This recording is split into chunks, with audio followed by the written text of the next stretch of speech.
course, our next guest on the show, Drew Howard, athletic director for Florida Southern College. And it's been a while since you've been on the show, right? Yeah, it's been a little while. We won't hold that against you. It's probably been my second or third time maybe on the show. Okay. Well, you guys have been busy over there. Of course, we just talked to Coach. What a great interview. I think she's ready. I see why you guys bumped me back a segment to scoot me down a little bit. Yeah. Next time, we're probably not even going to invite you. We're just going to bring her. Just bring her. Yeah. Well, there's a lot going on at Florida Southern recently. Tore down some stuff. That was some great video. And making way for some new facilities. Tell us all about it. Yeah, the Adams Athletic Performance Center on campus, it's going to be the heart of the athletic department. It's going to be a 5,000 square foot weight room.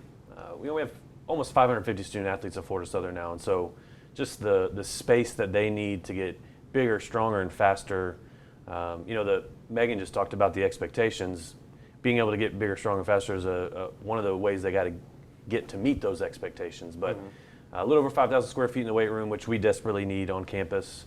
But in addition to that, we're adding some other things. We have a beautiful 40-person film room. We'll call it the film room. It's okay. I know Roy was worried about what you call it. You watch tape. I understand. Yeah. Film room. They'll watch tape. They'll break down their game footage. We'll put a new women's lacrosse locker room in there for one of our highest achieving programs on campus, women's lacrosse team. So they'll have a brand new locker room right there. And then on the upstairs of the Adams Athletic Performance Center, we'll see office suites for men's and women's basketball, men's and women's lacrosse, beautiful conference room, a recruiting area. And then we have a recovery area as well. So we'll have some student athlete recovery to allow them to compete at the highest level will be really important. But we need that. It's a huge part of recruitment. That's what recruits are looking for. They want to see new weight room. They want to see film. They want to see all those things so they know they can develop. So really important for us, and it's going to be right in the heart of campus, right, big part of the athletic department. Another beautiful Frank Lloyd Wright inspired design for that, and it should be just excellent. Wonderful. That's look forward to seeing that. I know it's going to be beautiful, just like all the other buildings there on campus, and just enhance the recruitment process, as you say. Speaking of recruiting for sports, just talk. What do you have coming up? In regards to fall sports on the horizon now. School starting back. What do you sports-wise are we looking forward to seeing? A little snapshot of what's coming up. Fall sports are always a lot of fun because summer's so quiet on campus, and you get this first little taste with the fall sports who come back before all the other students, and you get to go and watch them practice and interact a little bit more than you do really the rest of the year because there's not as much going on. Really excited to see both soccer teams this year. Men's soccer under Coach Ashley Holmes. They had a great season last year in his first year. Be excited to see him with some of his talent. They graduated so many guys last year, so this really will be his team.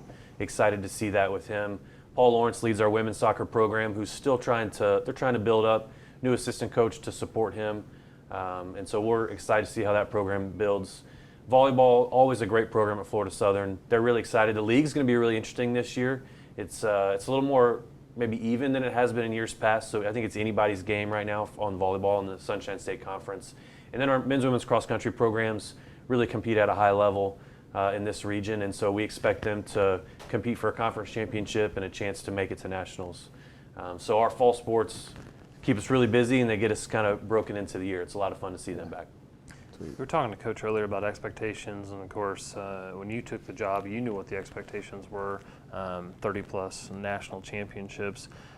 Having so many teams that are so good, does that make your job even more difficult? Because it's not like you have a couple teams and you have to cater to those teams because those are our championship teams.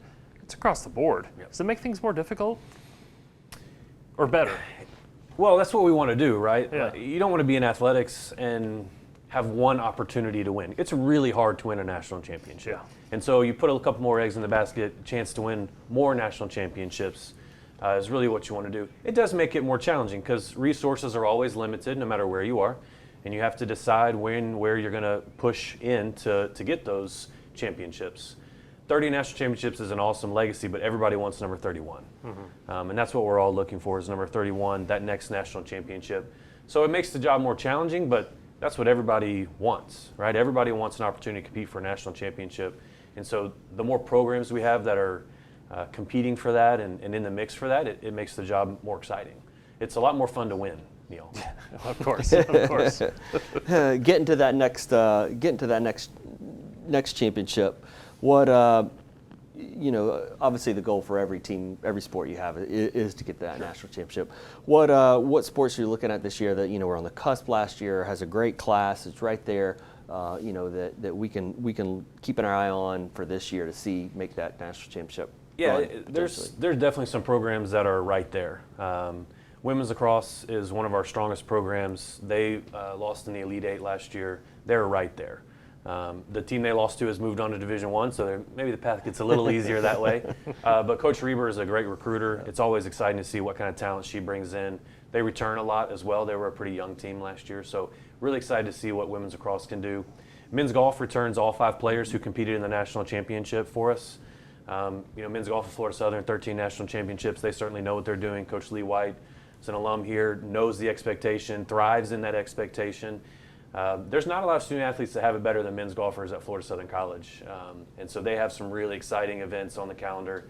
This region is always loaded, so sometimes it's just as hard to get to the national championship out of this region as it is once you get there to win it. So excited to see what they do. Men's basketball, as always, the expectation is compete for a national championship. Coach Donnelly has a great group. He's got some returners and a lot of new folks. They'll be a lot of fun to watch. High scoring as always, one of the leading Division II teams in points per game. And as Coach Zeke has talked about earlier, it really starts with defense. So he's excited. He's got a couple big guys this year to help on the defensive end that we missed on last year to help us compete for that. So those teams certainly are competing for national championship. That's what their expectations are. But there's always a few others that I think can sneak in that conversation. So I'll be excited to see what they can do. Baseball is one of those that we hope can sneak into that conversation and surprise some people. You're talking about men's basketball, of course. Florida Southern College and Polk County Sports Marketing partnering with small college basketball to bring in. I might get in trouble, and I'm sure it's trademarked, and so somebody will let me know with a letter after I say this. But as we were talking about recruiting this event here, this is for Division II. So if you think of the Maui Classic that's always kicking off the season out in Maui for Division I, that type of event is going to be taking place right here in Polk County to kick off the season at Florida Southern College. So it's going to have that intimate environment, but being crazy, and so you're going to see all kinds of information coming out about that. But talk about why that was important, and I certainly know on our end why it was important, but talk about why it's important to host an event like that and try to turn it into something that's nationally broadcast each and every year. Yeah, it's a special event. So you talked a little bit about the Maui. I mean, this is the premier Division II basketball event outside of the national championship game, right? These are 10 teams that are all nationally relevant, that are competing for national championships all over the country. They come from everywhere. But it's important for us to have it because our fans love basketball. Mm-hmm. They want to watch basketball. They want to watch high-level basketball. So this gives us the opportunity, November 5th and 6th, for our fans to show up and really just take in some of the best Division II basketball in the country, and quite frankly, some of the most competitive basketball anywhere. And so it was important to get it here. It's important for our program to be a part of that. But also, we know what we do really well. We host things really well.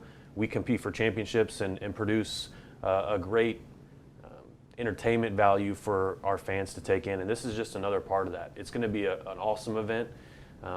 There will be a lot of fans from all over the country that are coming to hoop and holler for their team and yell at the refs and have a good old time doing it. And there's no other events going on in Division II that weekend.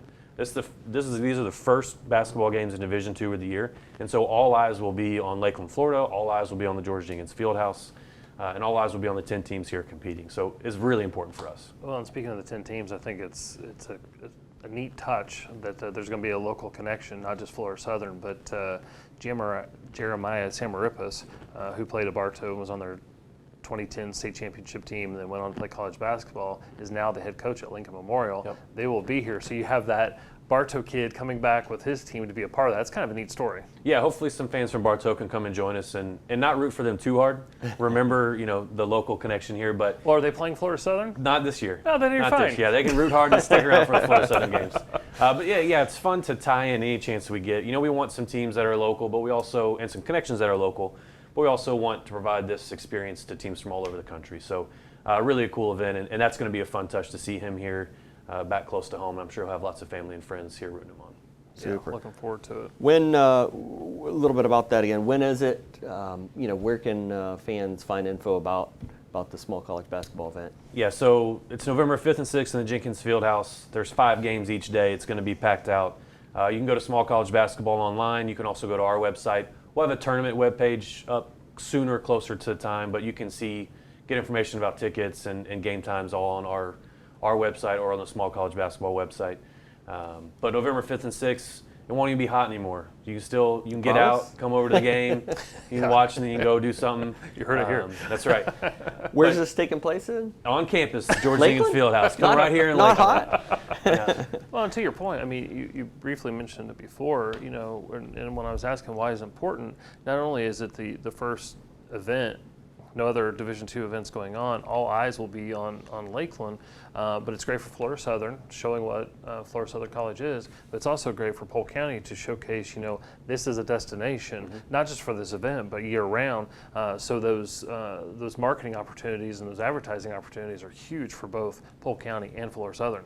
Well, and one of the things you and I talk about all the time, we do host well, but we host well because we partner well together. Right. And so this is a chance for our corporate partners to hop in and show what they can do to fans from all over the place and other people who want to contribute and be a part of this event and a part of Florida Southern College and our athletic program. It's a chance for them to see what we do and how we do it. And we're really proud of the product we do and how we put it out there. And so we would love for people to watch and see what they do and join in with us on that.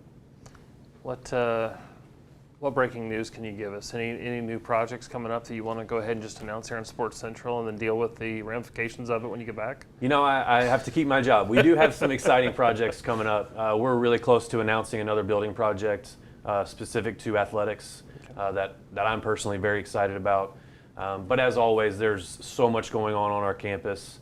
You talked about Polk Museum of Art. There's a huge project going on with that. That's all Florida Southern, and there's a lot going on, and they keep us busy on campus, Neil. Well, and I will say this, we talk about facilities, not just in recruiting and keeping up with the pace of college athletics, but twice, as you know, we hosted Team USA as they got ready to go to the Olympics, in 2020, and then obviously we all know what happened, right? And then the Olympics got pushed back, and so again, they came down. So when you have a national governing body and you have an Olympic team that says, yes, we'll go there, but more importantly, yes, we're going to come back. Choose to come back. Treated right, facilities were top notch and all that. So that's a credit to you. That's a credit to the leadership there at Florida Southern. And we as a partner do appreciate that. Well, I appreciate those comments, but that was probably one of the coolest events I've ever been a part of, honestly, was hosting Team USA softball, watching them. I mean, those are some of the best athletes in the world, and it was a really special thing to have on campus. We were proud to have them back, and we'll welcome them back with open arms any chance we get. And that was a special experience, I think, for us and our staff. Well, we appreciate it, and we appreciate that you still pick up the phone when we call and say, hey, we need this, and we need it yesterday, and you come through. So thanks so much. We look forward to continued success at Florida Southern College, and we look forward to that. Is it the 31st National Championship? Chasing number 31. All right, it's coming this year. You heard it right here. Appreciate you guys. All right.